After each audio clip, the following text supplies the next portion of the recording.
Hi, I'm Rebecca Barton, and this is my bullying prevention presentation. So, the first thing is we had to read those articles and then summarize them. So, the first article was three essential priorities for principals. So, it first started talking about the principal's role in the school and how their role as a principal is constantly changing. So, because their role is changing, they have to make sure that they're constantly in training to keep up what's the best for their school. The next thing that the article talked about are three priorities that every school principal should have. So, first, they should have a very caring and inclusive school environment. So, that just means that they need to make sure that the kids know that every child there matters. They also need to have a positive school environment and be very understanding of all students' backgrounds. And it also means that in that school environment, there are very strong relationships between other peers with the students, but also between peers and the teachers. The second one is that they need to equip staff and the faculty to embrace their own leadership roles. So, the best leaders are the leaders that trust staff to do what they need to do without constantly being on top of them. Teachers want people in leadership that are more like coaches and not so much like bosses. They need to have a stronger team ethic, and then good leaders also provide the opportunity for their staff to have training and then also PD days for them in order to, get better at the things and improve so the kids, have a better opportunity to learn. And also, teachers need to take risk.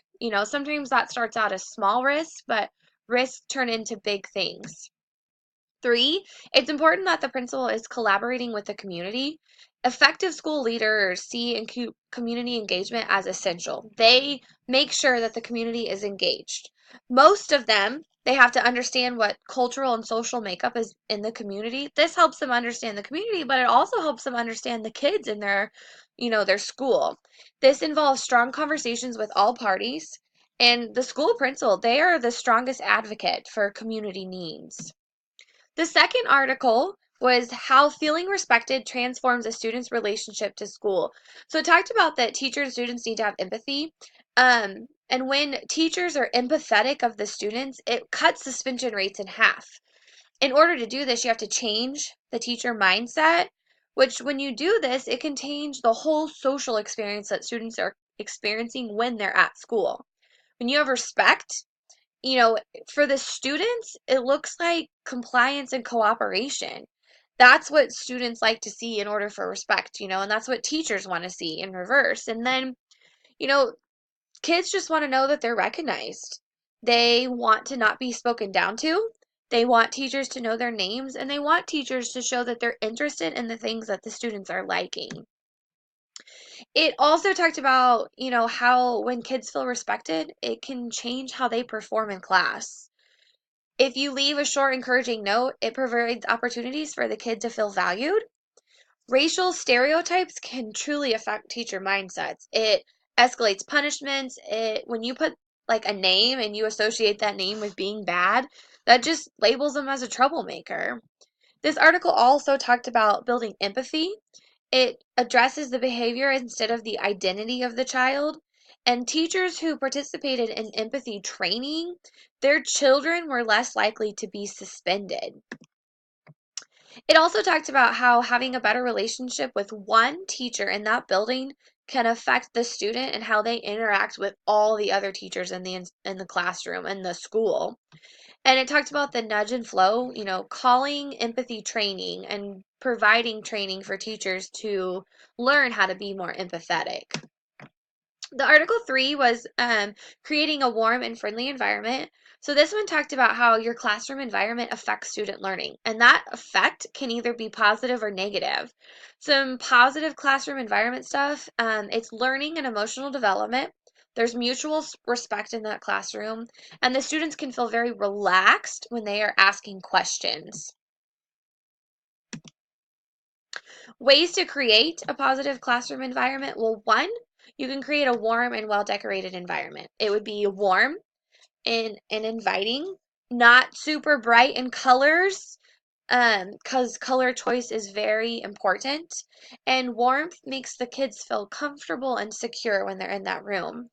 You also, in order to have a positive classroom, you can also have a neat and organized classroom. Organization of the furniture and how the furniture is laid out, making sure that there's space, in the room and that things are not jammed together.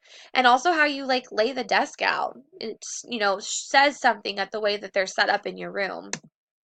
Three, classroom procedures. So traditions, start traditions in your room that the kids know what's going to happen. Maybe you start the day with like a reflection activity, or you do that at the end of the day. Maybe you start the morning with a quote. Maybe you have like a special class saying that the kids do. Four, you can have a positive classroom environment by conducting class meetings. This teaches students to problem solve, and it also helps students solve class problems on their own. And then it's really important to model and teach self-advocacy skills.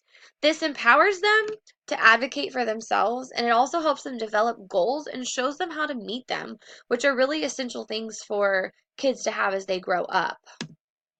The fourth article talked about strategies for building a productive and positive learning environment. So it talked about steps to implement a positive and productive learning environment for your students, and one of that is to make learning relevant. The more that the students can relate to the topic, the more engaged in the lesson they will be. This involves discovering interest and the talents and the learning styles of your students. When you do this, you're able to teach better for each kid that's in your room. This article also talked about developing a code of contact. It's when like in your room, you agree upon expectations of what positive behavior looks like and what negative behavior looks like. But then you also, as the teacher, ask the students how they want to be treated. Three is employ a positive action curriculum. So students need to be taught what positive behavior is. We can't just assume as educators that they know what it looks like to have a positive behavior. It's also important that we teach positive actions, like healthy and an active lifestyle, because when they do this, it leads to a healthy body. Positive actions lead to positive behaviors. Four, help students develop motivation. So they have to have internal motivation. When you do this, it changes negative thoughts that the students are having and flips them and turns them to positive thoughts. And positive actions also help you feel really good about yourself. Five, it's important to reinforce positive behaviors. When you reinforce them, you're going to produce more positive actions. And when it also shows the students that when they have positive behavior, they get this good feeling inside of them. Number six, always respond with positivity. It's super hard in situations to constantly be positive, but it really helps things in your classroom when you respond every way that you can in a positive manner. So the next articles are the articles that I found to help prevent bullying. So Article 1, 5 tips to help principals prevent bullying. So number 1, it says practice what you preach. So it's important that the principal is listening before they're talking and that they are reflecting before acting. Number 2, it's important that you assess the extent of the problem. So you got to find out where the bullying is taking place in your school. School-wide code of conduct is number 3, and that establishes unacceptable behavior for the whole school and then tells them what the consequences are for those behaviors. 4, increase adult supervision. So you have to make adults in the building present. The kids have to know that they're there and they have to be in the hallways and visible all the time. Number 5 is conduct bullying prevention activities. This could be like a school assembly where you're talking about bullying and ways to avoid it and that it's not acceptable. It could be different campaigns that you run in your school. This article also talked about some tips to help teachers prevent bullying. One was know your school policy on bullying and make sure that you're enforcing that. Number 2 was making sure that you have a warm and friendly classroom that the students feel loved and welcomed in. And number 3 is to make sure that you're taking immediate action when you do see bullying. Article 2 talked about how important it was that we recognize emotions. Emotions play a big role in school. Unstable emotions lead to inability to learning. They lead to a hard time making sound decisions, and it's really hard for people with unstable emotions to build strong relationships.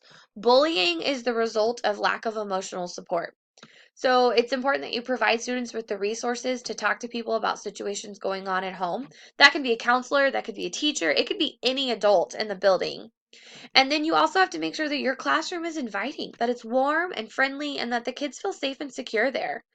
And then it's important that you teach kids how to handle their emotions because it's not something that they are born knowing how to do. They have to learn how to handle them and the appropriate way to handle them.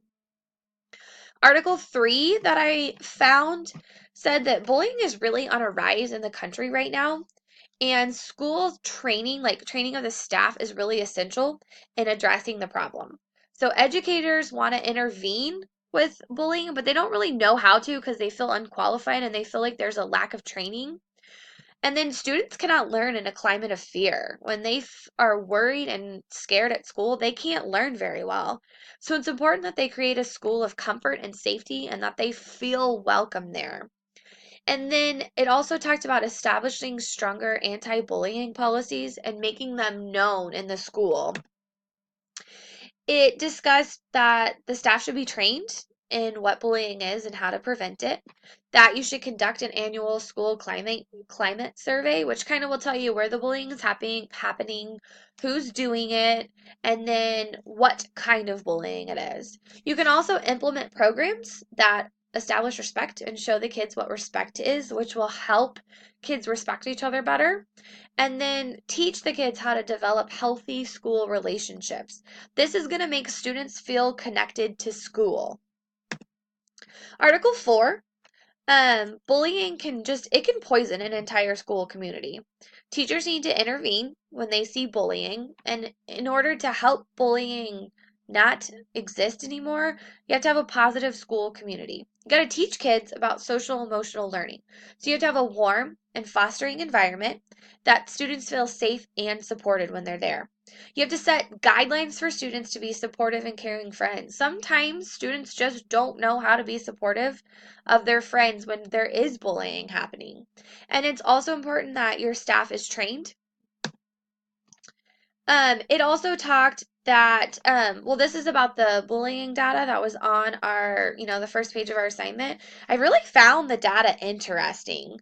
It said according to the data that email and blogging bullying was the lowest. It was at 9.9%, which I thought with all the involvement in technology that would be higher. And then name calling and teasing had the highest percentages. That doesn't surprise me because that I see that all the time in my building. But this issue is becoming bigger and bigger in schools with the teasing and the name calling. 29.3% of bullying takes place in the classroom. I can see how this number's high because it really is hard to notice all the students and everything that's going on. But if our expectations are clear in the classroom that that's not going to be tolerated, then it will cut back on bullying and it will prevent it from happening. 29% of bullying takes place in the hallways and lockers, which is probably just because there's not always adults present and active out there, so the students don't see any adults. And then the lowest number, 6.2%, is happening at recess. That number surprised me too because I really thought that more bullying would be going on at recess. Missing procedures and policies. Students don't feel safe. There's lack of adult presence. There's missing school conduct. Where's the expectations, the consequences? What is positive behavior? There's obviously a lack of respect if bullying is happening. There's not a positive response in actions. People are responding negative, like the teachers, and students are not knowing how to handle bullying when they see it. What happens to bullying when the steps have been taken to follow the standards? So when the steps in this module get taken, bullying will no longer happen as often. Students will express their anger in other ways. Students are going to feel safe everywhere and their shift's going to turn to the positive. And then in addition, it's going to help student relationships get stronger. So then bullying is going to, subside. And then the last two pages are just my references.